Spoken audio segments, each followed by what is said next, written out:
ازيك يا نوره؟ زي ما انا. تمام. طب خلاص. لا مش تمام ومش خلاص. طب انت كويسه مفيش حاجه.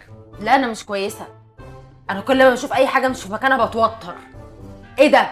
ايه يا دكتور ده مش شبههم، ايه اللي قاعد وسطيهم؟ خلاص ارميه يا نوره، مش مشكله. ماشي.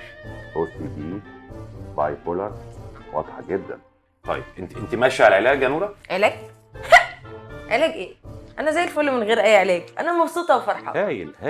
هايل يا نوره. لا مش هاي، انا متضايقه ومخنوقه ومتعصبه. خلاص انا بس عايزك تهدي خالص، لان مفيش اي حاجه مستاهله.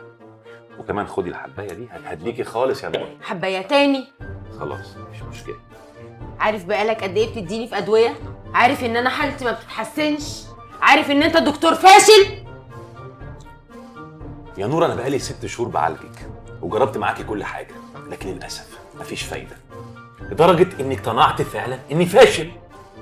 جننتونا، انتوا جننتونا. اهدى بس يا دكتور. انا مش دكتور، بقول لك انا مش دكتور. انت دكتور كبير جدا. خلاص انا مريض، انا مجنون. بصي مجنون. انتوا جننتونا.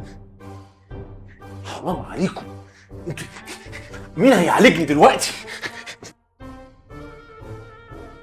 مين بس هيعالجني؟ يا حرام، الدكتور جاله بريك داون.